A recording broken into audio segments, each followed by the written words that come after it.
Good afternoon, everyone, and welcome again to yet another session of our PTA, our Parents Teachers Meeting, right here at the Pioneer High School.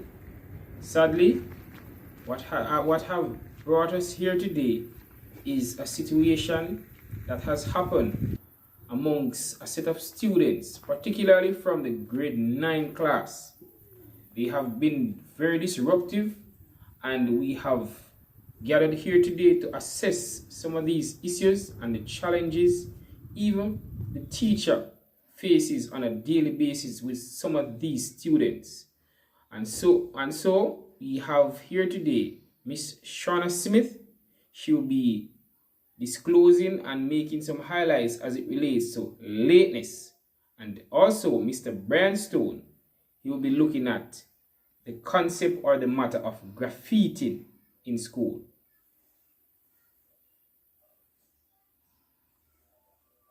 Good morning, everyone. Welcome to another staff meeting. Today, we're here to address one of the issues facing the Pine Hill High School, and that is the issue of lateness to class.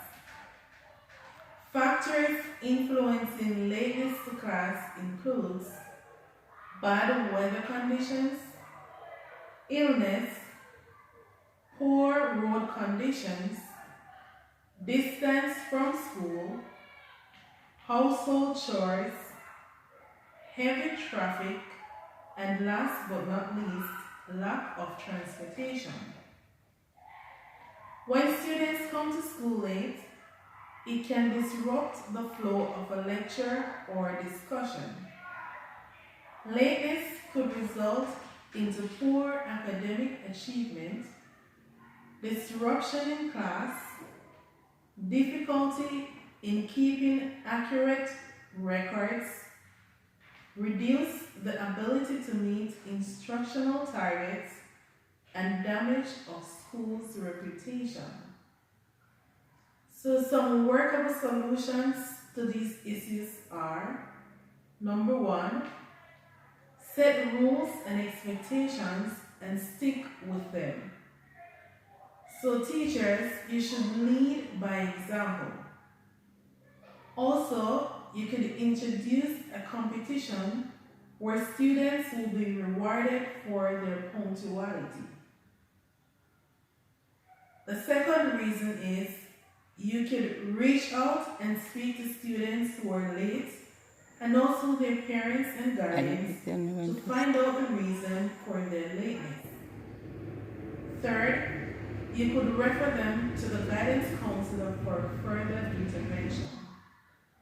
And last but not least, the government can make transportation available, especially in remote areas.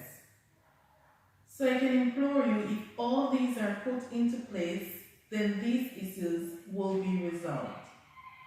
So parents, I implore you, if your students, if your child is always late, this habit will grow with them throughout their lifetime.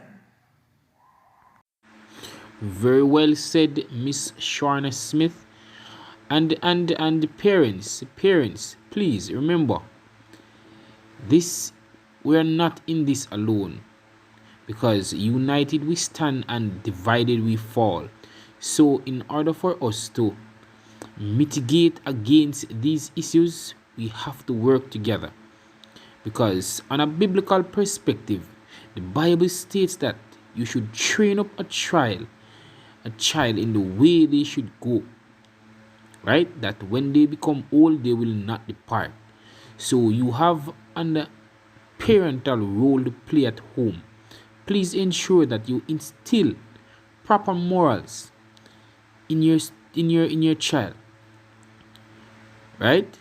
So that when they enter into the world of work or even here at school, they will display positive attitudes. All right. So, Mr. Brian Stone. It is important for the teacher to to lay down the rules, especially on the first day of class. You know, it's important that she she creates an environment of respect, because many of these students might not have grown up in an environment where respect was shown, and so school is one place where they can learn it. So the teacher has to, explain to the students what respect is all about. But the teacher should also be a model of respect, demonstrate to students what respect is all about, by how he or she talks to them, you know, and talk to them not in a way that will make them feel offended or feel small or feel like they are nobodies, but in a way that will affirm them as human beings. And so the teacher can use words like please and thank Good you afternoon, and everyone. excuse You're me. here with Gabby So Thompson. the And students this in turn afternoon, can we'll be model demonstrating these the behaviors challenges that the teacher faced will at the expect. grade 9 The level teacher at the should Pine Hill also High School. And we will also be correct providing you disrespectful with behavior possible whenever it is needed, solutions so we to can curb these nip it in the issues. bud. And this will ensure that the classes are not disrupted. The teacher will not spend all of his or her time, you know, going around and checking everybody to make sure that they're always behaving. Sometimes, it can get to a point where all the teacher needs to do is to just look at the student, and the student will know that he or she is not behaving appropriately, and they can adjust their behavior. Initially the teacher should be very strict, where the rules are concerned.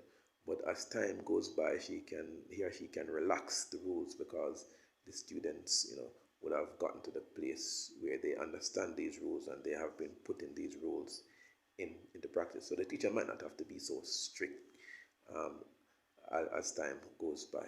But it's important to lay down the rules, um, especially in the first day of class, so that students can understand and know what to expect, and also conform their behaviors to the rules. I want to share a little bit about this notion of graffiti in schools. I'll talk a little bit about the history of graffiti and it's why it is prohibited in our school here at Pines Hill. Graffiti is a form of art. It is a very beautiful form of art. It's about persons writing on walls, or drawing on walls, or painting on walls. And I've seen some very, very beautiful art that has been painted on various walls. Um, Even on some of the walls in schools across Jamaica.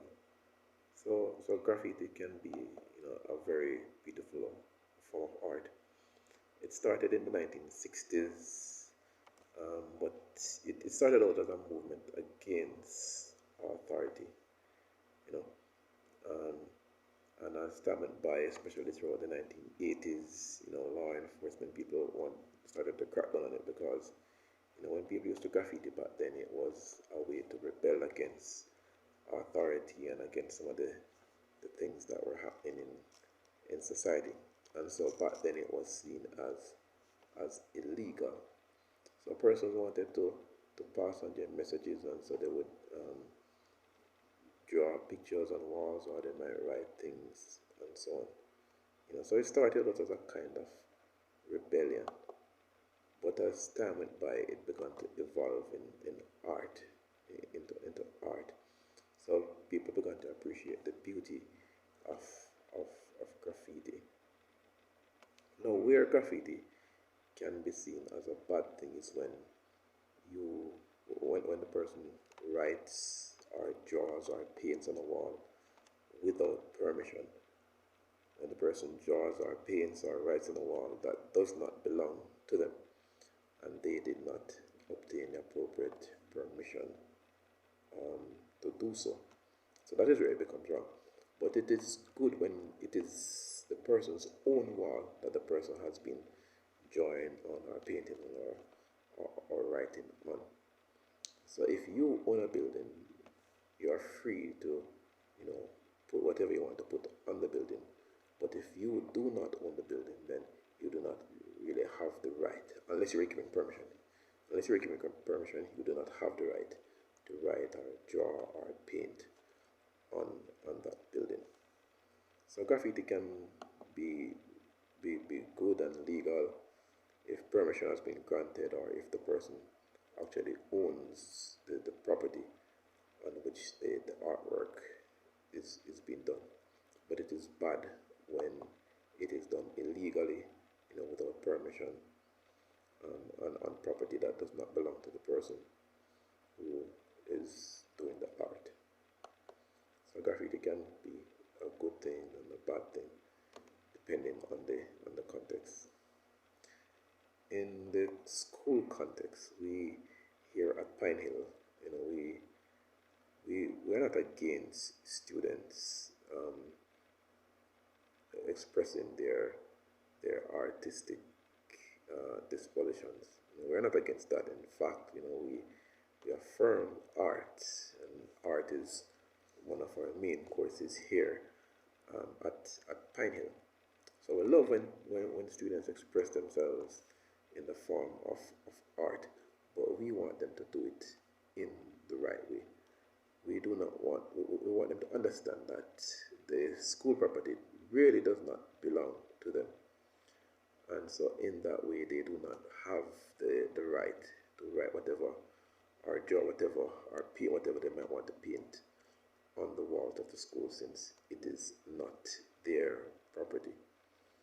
I walk around the school compound sometimes, and I see some of the things that students have written, and some of what they've written is not really art. They write about teachers and the school and what they want to do to the teachers and all of that. So those are not really art. But even if it was still art, it would not be an appropriate thing to do.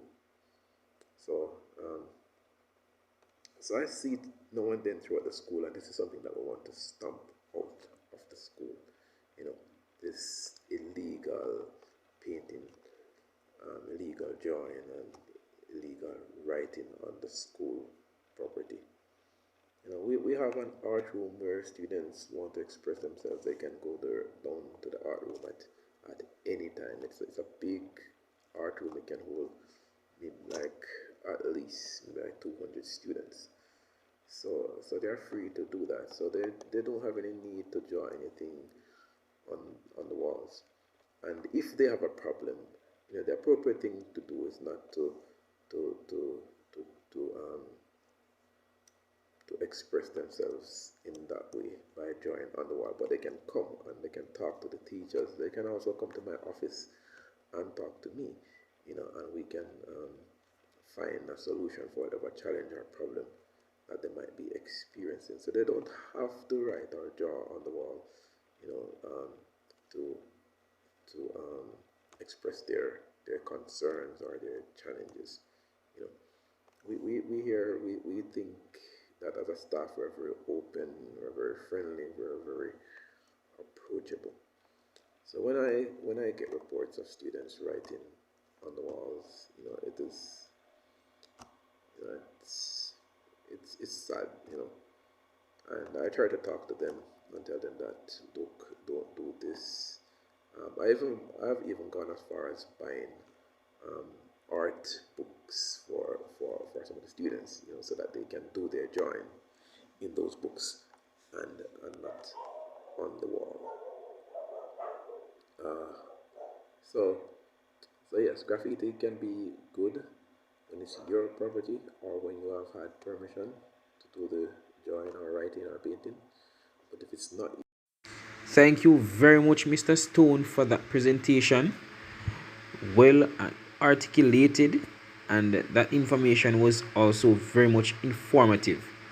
And I'm sure our valued parents that Mr. Stone has vividly disclosed some very important points as it relates to graffitiing, because graffitiing can also travel with our students throughout a lifetime. this whole concept of gang violence and public graffiti, it commences or it starts right at school. So if we can identify the issue at an early stage and curb it, or delete the concept of graffiti, then I really think we can pull this off. So parents, finally, on behalf of the teachers and staff here at the Pioneer High School, we want to say a very big thank you to you all for coming, to making the effort to come and to listen and to participate in our PTA meeting.